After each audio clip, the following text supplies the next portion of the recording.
Episodi 13 I podcastit Flasim. Sot flasim me një personazh atipik. Atipik për faktin se është krejt I panjohur për ju, atipik për faktin se në Shqipëri është për shkak të gruas, atipik për faktin se I mësuar të flasim me ambasador, për ambasador, ndërkohë që personazhi që është këtu me mua është burri I një ambasadore. Por arsyeja e ftesës nuk është kjo.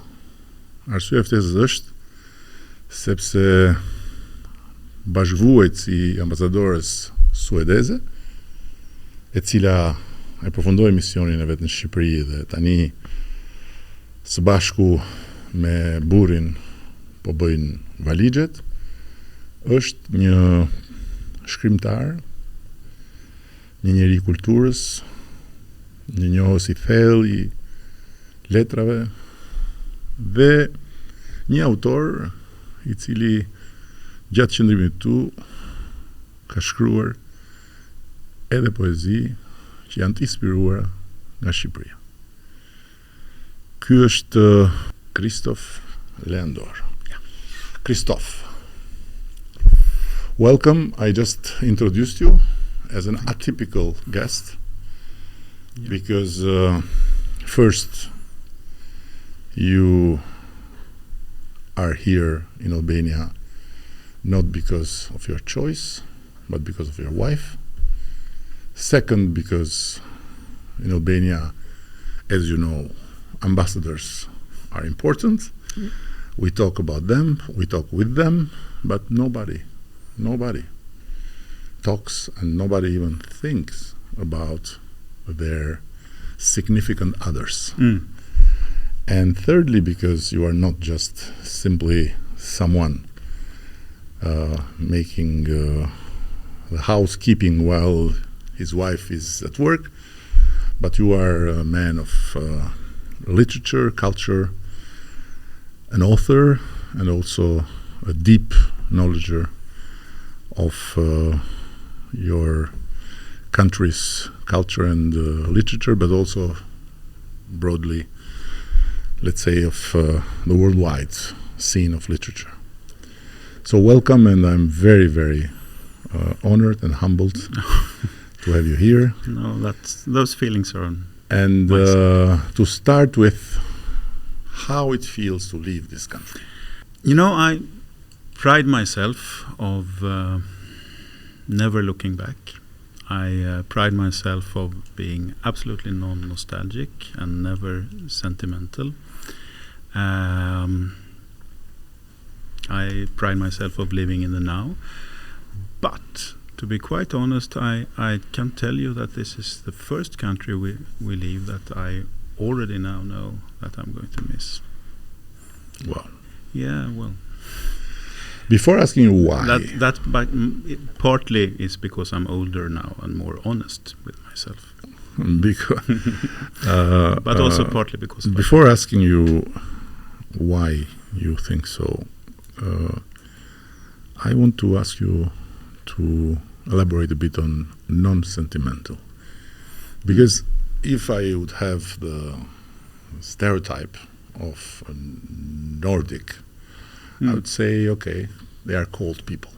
But I know, because I'm in a certain age and I was blessed in my life to know incredible people, amazing people, before and also after I got this job, and because of the job I could make a life full of welcoming surprises in terms of people, also bad surprises, but this is another thing. And based on the Nordic people I know, I would never say that they are cold people. So what does it mean, non-sentimental?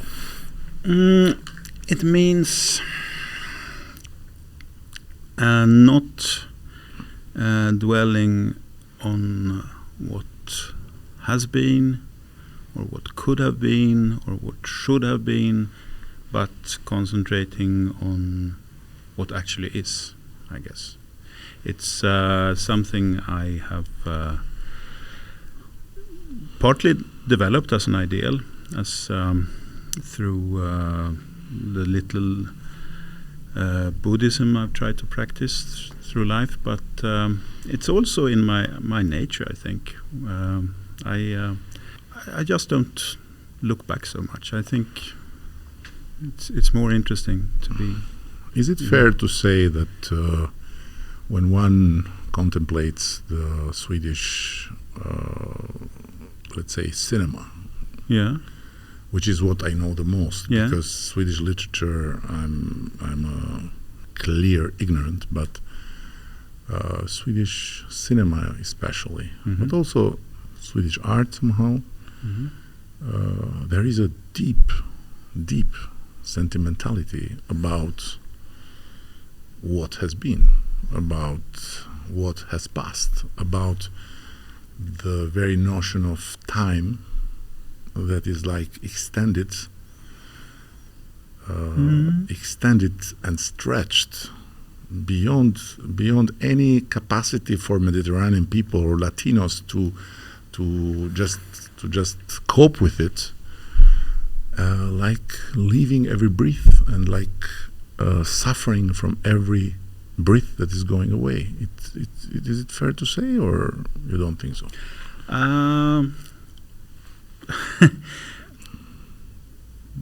This is interesting coming from an Albanian, you're living in a history that's partly longer than ours. Apollonia, Mbylljes, Butrint were cities when we were hardly out of the caves. So you have an even longer history than we do. Yeah, but this is what I'm saying. It looks like we have a longer history, but our notion of time is totally different. And it looks like we are far less careful about what it was, trying to live the now. And it looks like when you watch, let's say, Bergman, you just have the sense of being immersed in a very, very deep soul where, the time is like, a suffering thing to deal with, no? Is this a very polite way of saying that you think his movies are slow? Yes. It's a very, very, not polite, it's a very blunt way to say, or to ask you if this slowness is not about sentimentality, about the sense of death, of the sense of loneliness, the sense of torturing of the soul. One first, I know Bergman is very much the stereotype in the world of what Swedes are supposed to be like. Even had a friend actor who was in a film with Tom Cruise, and because he was Swedish, Tom Cruise never called him anything else but Bergman. Hey Bergman, come here. But we find Bergman slow and painful to watch and infuriating too. We see him with your eyes too. Although, of course, he addresses something in our national soul, but I don't think it's it's not so much. I don't think he's sentimental at all. I think it's more existential sadness. You mentioned death. It's very much about death. Yes, but I think also he's a religious artist. Very much. He's struggling, and I think that's the line you're drawing is not maybe some between Mediterranean and Northern. I don't think it's a sense of history. It's differences of religion, because we have the Protestant religion since 500 years, and that is, a religion that takes all the burden of life, of personal life, all the moral choices you make, and other religions try to take them away from the person and give them to God or some other entity. Protestantism does the opposite. It gives it back to the individual and says, yes, boom, here's the burden of all the choices you made, live with it. You are responsible, so we are free. So you politely told me that I have a stereotype. Yes. Of Bergman, which is not the Bergman you watch. Yeah, but we build our world with stereotypes. But we both, you say, have in common that we can't stand peacefully or graciously his magnificent films.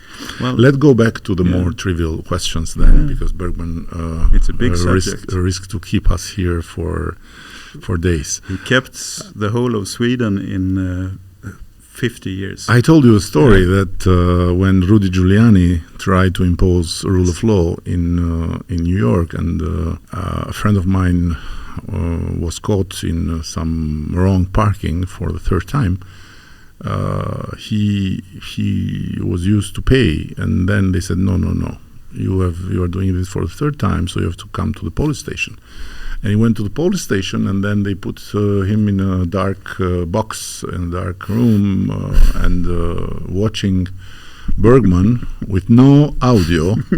You can imagine. And he said, since I passed through it, I never parked wrongly again. Wow! Because I didn't want to have to go back to this torture. So, have you considered using that here? What did you know about Albania when your wife came home and said, Christof, the new assignment is Albania? I knew nothing. Well, I knew, and I had only to keep this game of ping pong of stereotypes. I had only the foggy notion that Albania once was the North Korea of Europe, and that had changed, but I didn't know in which or what direction. But this is how my life has been. This was the third country I moved to without ever having been to or having any previous relationship with. So, but I did what I do. When this situation happens, I went to the Stockholm Municipal Library and borrowed everything. Everything. You knew Ismail Kadare before, or you got to know him after? The very honest answer is I only knew his name. I had never read. I don't think I'd ever read anything written by an Albanian before. Now I'm an encyclopedia. So you went to the library, you got your books, and then you arrived. How was the first impact? How much it matched your expectation? The real country. You landed in Tirana, you went through the way, you arrive at your villa, and then you get in the balcony, you see around. Was it what you were expecting? The first impact? Well, there was heat. That was much, much hotter than I expected. I theoretically knew that this was a Mediterranean country, but I still had it filed away in my hard disk up here as a Balkan country. So the first lesson was, and that goes profound. That goes both as weather goes and as mentality and behavior goes. Albania is a Mediterranean country, not a Balkan country, per se. So that was, and the other thing, of course, was you know where I live in Rolling Hills and what I have outside my balcony. I have Dajtit. So this was the greatest first impact, the mountains. I come from Stockholm. Stockholm is by the sea. It's 14 islands in the sea, so it's sea level 0. Flat. Yeah, it's flat. So this was the first time I started living with vertical greatness. and that's with verticality in my life, and that sort of dazzled me, and it, to be honest, it still does. It's another way of living, living with. I mean, the world from flatland turned two-dimensional. And when you go back and you face the question, what you like about Albania? I've been asking myself this, and I've been asked a number of times. That's to keep the game of ping pong going. This is something that every Albanian sooner or later asks me. Enough talk about you. What do you think about us? And that's this. What I will carry home is the best thing about Albania are definitely, hands down, the Albanians. This is no question. The mountains are fantastic. Food is great. Vineyards, sea, bird life, etc. But for me, it's the Albanians. It's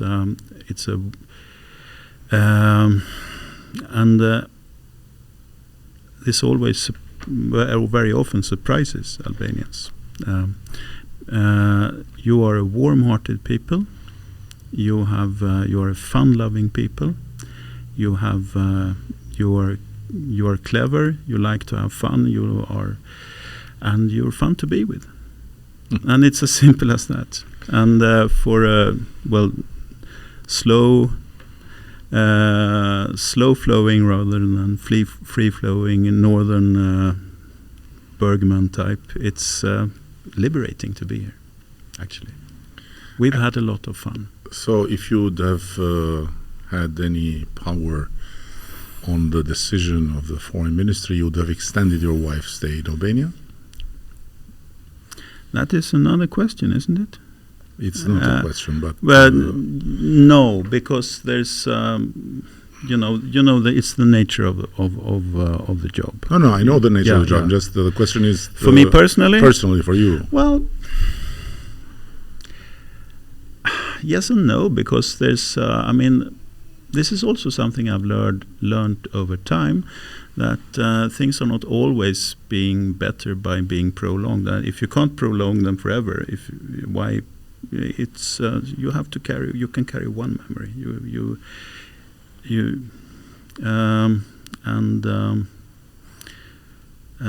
We still have children and very elderly parents at home. So but yeah. I'm saying in the sense of your my well-being here. Yeah. I could stay forever for that way. But I would. But I could at the same time not, because I'm a Stockholmer. I told you. I guess I told you this. My first impact. My first boom with Swedish people in a lift in Paris. Yeah. I don't remember if I told you. I was at the Cité des Arts, and I take the lift, and the lift is going down, and I am with a beautiful girl, and didn't know her, so just hello. The lift opens, and I say politely, please. And she turns and says, sorry. I said, please. No, you haven't told me this. Who are you to tell me that I have to go first while you are near the door? And we are equal. Because you're a man, it doesn't mean that I have to be given a favor here. Wow, what is this? Sorry, I introduced myself, and then she said who she was, from Stockholm. And then we became friends, and she told me what was behind this very, very, brutal behavior. And so why I brought this back because first, it's incredible what Sweden has done in terms of gender equality. But second, it's really it was really very striking to see that this aggressive girl was in fact a very, very nice person. And no man behavior. It was a woman. So how you feel here, or how you felt here, or what you realized here in terms of the society as such. So did you feel what we are always being told, or what we sometimes are worried about, a very male society? That's but I can't just lie that picture of Swedish equality lying there uncommented. I think that is just for the benefit of the sure. of everyone. This is not the way Swedish equality works in everyday life. She was. I mean, you happened to, the first Swede you met was an atypically humor-free one. I'm afraid. But I mean, we equality is important for gender equality.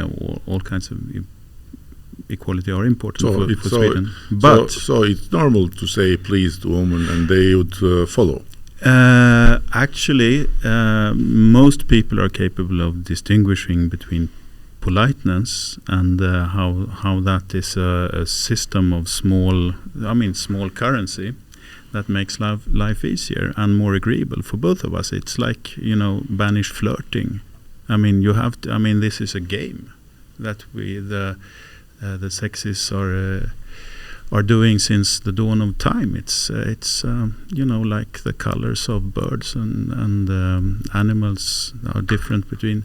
I mean that this is fun and games. This has nothing to do with the real money, where the power over institutions and and you can have equality in that part and still have the fun and games there. So I think most.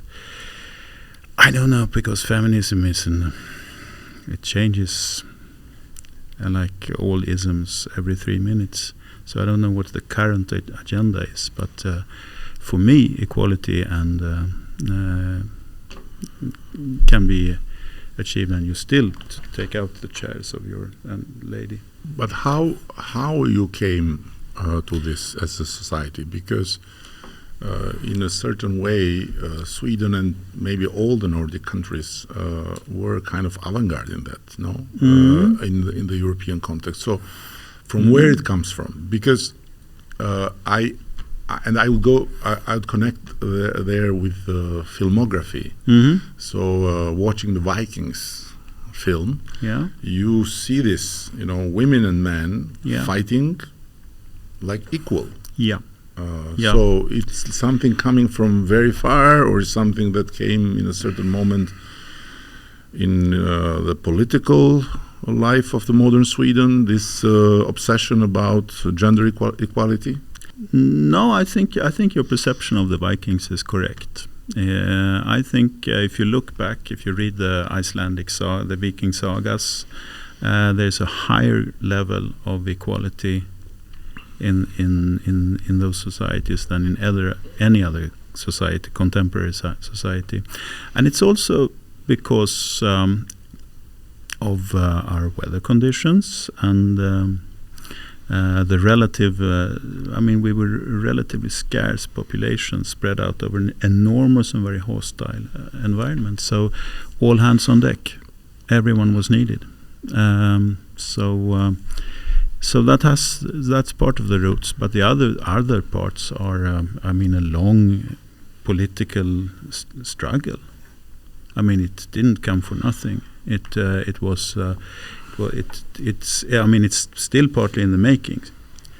I mean, large areas are almost equal, but I mean, if you look at the finance sector, it's still this, and the boards of big companies, there's still some things to be done. But well, it takes a lot of work and a political will. And going back to the history, the Vikings, and then the making of the Swedish state, which went through quite very appealing moments, and then brought Sweden, in the stage with real, muscles. How much important is the history for the Swedes? So how much is important to learn it in a school? How much is important to talk about it in the family, about the history? Do you talk much about history? Well, since I'm here, my father was a history teacher, and my mother was a teacher of Swedish and English. So for me, I grew up with this talk. I grew up with history as a living thing defining us. And I also grew up, we moved from Stockholm to a small town called Sigtuna, which was like if you would think, you would take Botrint and make it still a living city. That's Sigtuna. It was the first capital of Sweden, and it's still, I mean, we live in history. So yes, I would say so. It's important, and we are defined by living in a long line of time. Yes. Would you say that your path then in literature, culture, your choice to be an author has something to do with what your childhood was, what your family discussions were about, or you discovered it later?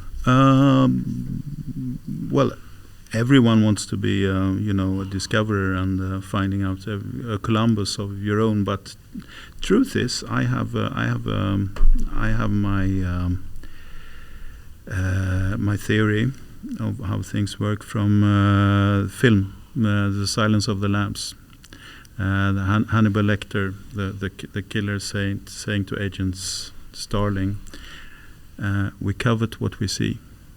I mean, we can only desire what we have in front of us. That's where you can't desire something you don't know about. So yes, of course, I was formed by growing up with my parents and also with my grandparents, who were both paternal and maternal. Were my maternal grandfather was a vicar in the Swedish State Church, and my paternal grandparents were Salvation Army officers. So I grew up with history and literature and religion. Very, very complete mix, I would say. Yeah. With all the extremes. Yeah, well, within the walls of family. Yeah. And so yeah, and that was, and I have to say that the church or the religion was big forming part in modern Swedish society, where you usually talk about the trade unions and those when you say what form, and but the churches, especially churches like the Salvation Army, were huge part in forming the modern equal welfare state, because it gave everyone the possibility to engage. In a small community like that, everyone is needed, everyone plays a part, everyone can do something, and they grow in self-esteem. It's not like a boss tells you what to do, but and also this terrible thing that comes out so terrible in the Bergman films, this burden of personal responsibility for your life, for the mess you made of your life. It also gives you a freedom and a possibility as a citizen, because you are responsible and therefore you must be able. You can do something. You can play part. So bringing some Mediterranean light in the conversation, I would go back to the landscape. You mentioned the verticality after the horizontality, and what are the parts of Albania that you liked the most, that you were the most attracted? Beyond Dajtit Mountain. Yeah, beyond the Dajtit Mountains, there are other mountains. Of course,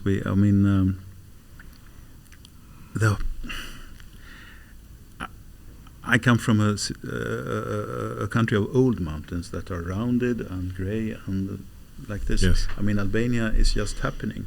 Geologically speaking, you are still being molded. So everything is like this, and you have, just 20 minutes from where we live, there is the Palumba caves. I've been there maybe 10, 20 times. Wow. Yeah, and we have done Theth Valbona twice. I climbed Korabi twice. So all that northern, it's fantastic. But and the sea? And the sea, yes, of course. I love my special place is Himarë. I love Himarë, and the road there, the Lugara Pass. I love driving the Lugara Pass. It's I get goosebumps every time. It's amazing. Yeah, it's absolutely stunning. Yeah. Because it's the most unexpected thing. Yes.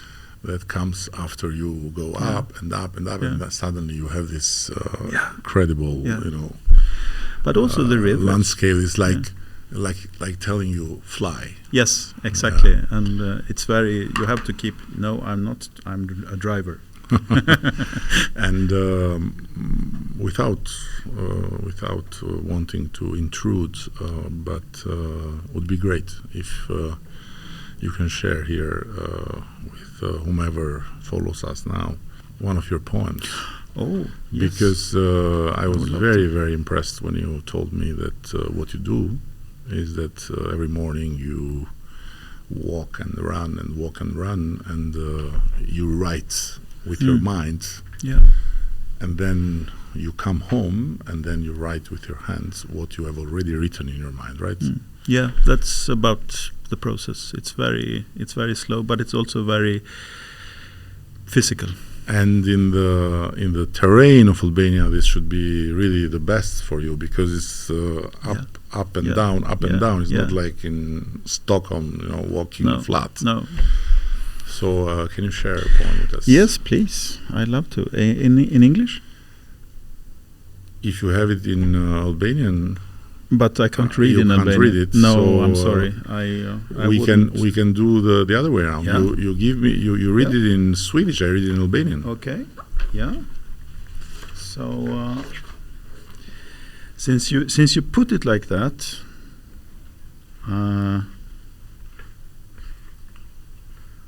we will do a walking poem. Good. This one, number 8. Jag tycker bäst om vägen som är tom. Vägen upp på berget, vägen jag tar. Tidigt tar jag vägen upp på berget. Berget hinner före upp på berget. Solen lyser under jorden var natt. Det är jag som får solen att gå upp. Jag tar med mig solen upp på berget. Jag tar solen på bryggen och går upp. Ett berg är ändå en väldigt hög plats. Man går en liten bit till. Man är kvar. Om man vet vad det är kan man se det. Kroppen hinner före ut ur kroppen.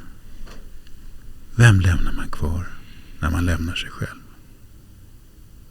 Överallt där vägen går är vägen.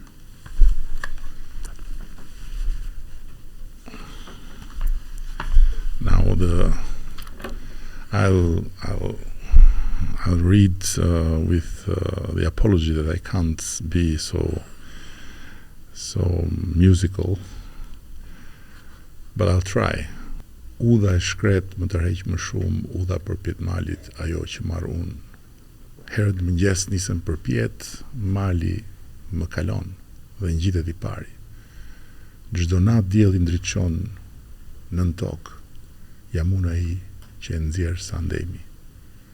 E marr me vete përpjet malin, e ngarkoj mbi shtëpinë dhe dal. Mali është prapse prap shumë I lartë, ecën nga pak, mbetesh nga pak. Kur e di çfarë kërkon, alin ta shohësh, trupi më kalon dhe del I pari. Kush mbetet mbasi ke lëshuar veten? Udha është kudo ku ka udhë.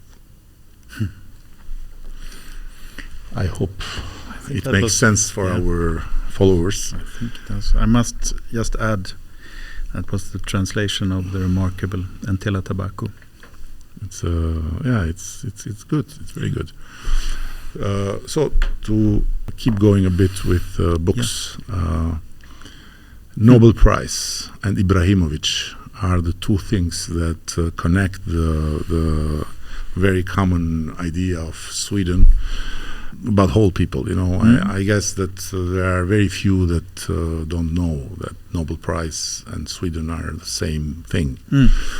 I would like to have a vested interest question as an Albanian about it, and then a broader question about the disputes lately on the Nobel Prize. But the vested interest question is about Ismail Kadare. He was for a long time around the trophy, the award, the prize. Never happened. But the question is, assuming that you know basically all the Nobelists, literature Nobelists, how you see his literature in that category. And on the other hand, do you think the Nobel Prize has been also unfair to writers that could have deserved it? I think so, right? Oh yes, without doubt, without doubt. Maybe we should share now with the listeners that the fact that I was a part of the Nobel Prize committee, so that's why I know something about this. So I was part of the process, and yes, of course, it's. For one thing, we both know as artists and writers that you can't have a contest in art. I mean, there is no absolute. It's not like who runs the fastest, who writes the best novel, who scores more goals. Yeah. It doesn't work like that. It's a matter of. It's up to here. It's a matter of handicraft, knowledge, artisanship, but for the rest, it's a matter of time, what the time wants, what and what is fashionable, and what other people like, and what you're able to communicate, or what you have within you, and that's a subjective question. You can't just vote on it. So it's of course it's unfair, and the list of worthy writers and geniuses who didn't get it is just increasing over time. But it's naturally bigger than them who got it, because yeah. But also, to just quote like Marcel Proust, James Joyce, Virginia Woolf. I mean, they have D.H. Lawrence. You have 4 just out of the hat. Franz Kafka. Who didn't get it? But still, it's given every year, and I think the reason I accepted to be on the committee were that I realized that once a year, literature is in the news. Once a year.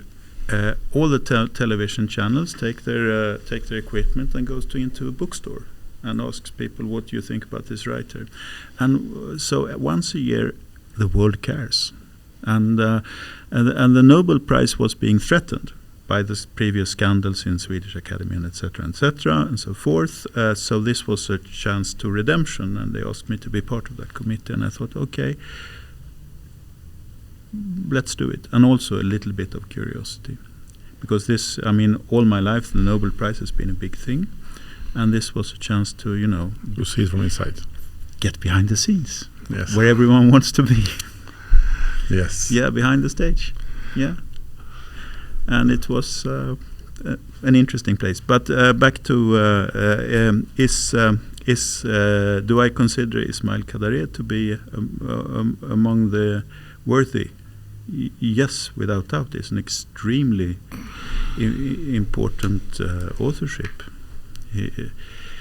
And also the fact is, I think it's kind of embarrassing that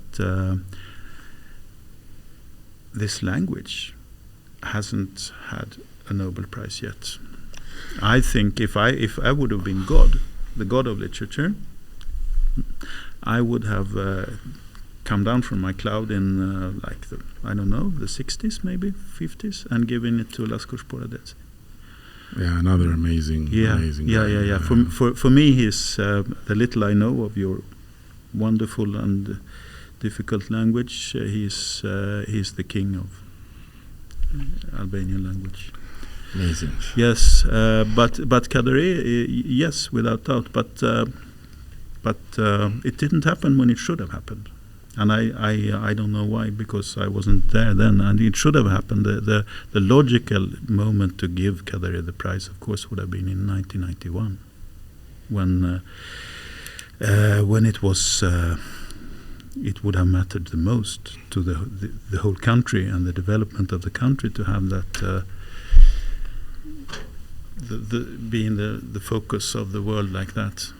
There are so many things I would like to discuss with you, but of course we don't have the time Bergman had, so we have a shorter time. I would go towards the conclusion by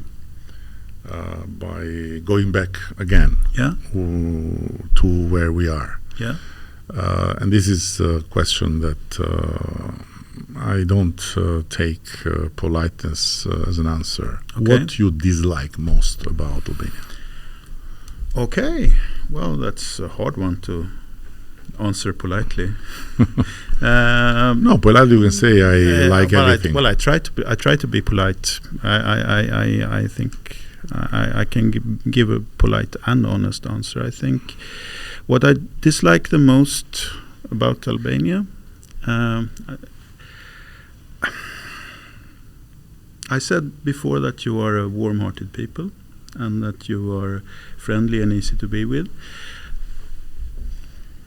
I get the impression you are more friendly to foreigners, and that I get to see the sunny side of you, that you are not so friendly, you are not to each other. Yeah. And I've come to dislike that.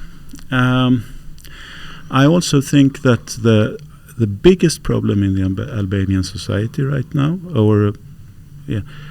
is a lack of trust on all levels, between individuals, between parts of society, from the individual to institutions and society, and from institutions to individuals.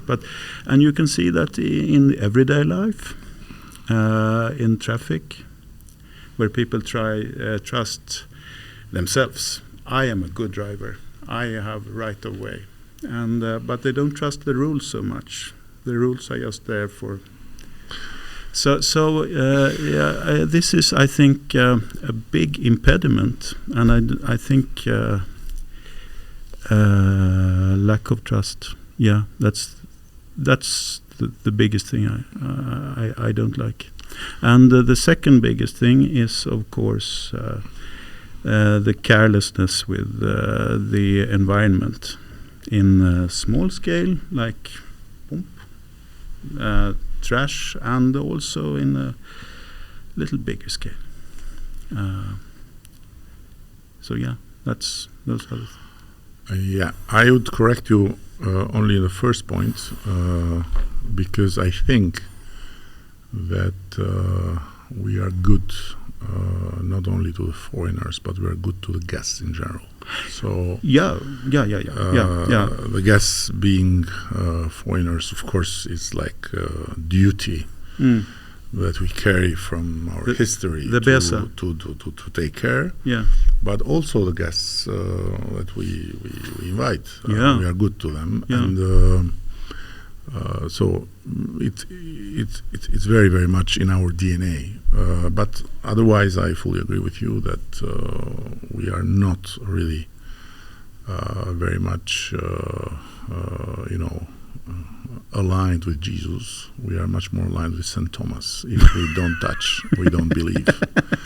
So there is no question. And we fall a lot for conspiracy theories, for doubts, But I think it's also the big play of history again in our heads, and of one of its most darkest parts, which was totalitarian regime, where practically the notion of the other was killed. So the other didn't exist. It was just we and them were the enemies, and we had to be just one and the same. So whomever would have a distinguished sign, starting from the hairs being longer, or starting from something out of his mouth, it would be immediately them, and would have to be screwed.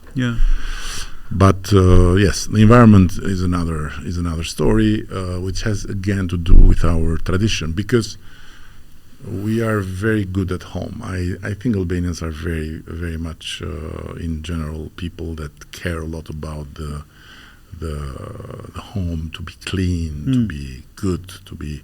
But outside, when it's a public space, we have still a lot to learn with ourselves, and we have still a long way to go back to the sense of belonging to the public space. It's improving. It's improving. But still, because again, during communism, everything was ours, nothing was mine. And we went to the other extreme of the pendulum. Everything that is mine counts, but everything that is not mine, I don't care. It's slowly coming back to a certain equilibrium, but slowly. And yes, the rules, we love the rules, but not when it comes to our own selves. No, exactly. So rule of law, yes, but I'm above the law. Exactly. So this is, or I want to be, or I wish I would be, or, So this is true. And the very last thing, I hope I'm not exaggerating with my demands, but the very last thing is, one, what would you say to a young Albanian today, without being, without lecturing, but just out of your very genuine experience with Albanians and Albania? And twice to close with a poem. Yes, I'm happy to close. Okay, to young Albanian. Okay, I would say, don't leave Albanian to others. Stay and take part.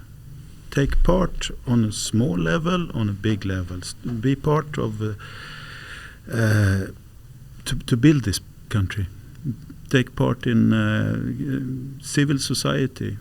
Be part in, whether it's a political party or a chess club or a football, whatever, but be part, form a society, small. You have to, because you have this long history of communism with the super society being a threat. You have to build the civil society. That's ultra important on all levels, small and big, and take public life, take part in public life, and don't think that you don't have that you can change anything, because society is all of us, and this goes for Albania as well as any other country. Society is the sum of the people in a society, and it's therefore you are important. I wished you would add also that that the grass of the neighbor is not really more green as it looks when you are watching it from your home, because all the young people, even in Sweden or even in the best country in the world, have their own challenges and problems. This is true, but this is also something you can't say as a 60-year-old privileged foreigner that the grass is not greener, because you have to find that out for yourself, and truth be told, sometimes it is greener on the other side, and you go there and you eat it and you say, but I still like my home grass better. But you have to make that your discovery for yourself. And I don't think that going abroad, I think a lot of the best things we have encountered in Albania, restaurants and guest house institutions and things, are part of the experience made abroad. Yes, exactly. And that's go abroad. Do like the Vikings did. We went abroad, we took what we liked, and we went home with it. Exactly. So that's the way you do now it. It's complete. Now it's complete. Yeah. The poem. The poem, yes.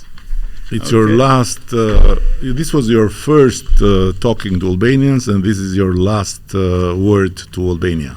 Okay. So then I'll talk about, a little bit more about how we moved here just a couple of weeks before the earthquake. So staying here was, living with a verticality that was also a threat a little bit. And so this one, and also about being a stranger. Lika ljudlöst som ett jordskalv börjar faller bergets sista löv. Fågel eller fisk. Här uppe är båda av sten. Det var länge sedan jag deltog i ett samtal där jag förstod allt som sades. Främmande som en människa inför ett berg, en främling inför sina egna fingrar, sin egen handflatas gäst. Självförbränning förekommer inte här. Varken berg eller manuskript brinner. Minnet är det första som släpper en fri. Handen i spegeln är på väg åt fel håll. Jag vänder andra kinden till. Sitt eget ansikte får ingen se. Från Skärseldsberget hörs ett dånande jubel var gång en själ stiger fri. Sounds so great.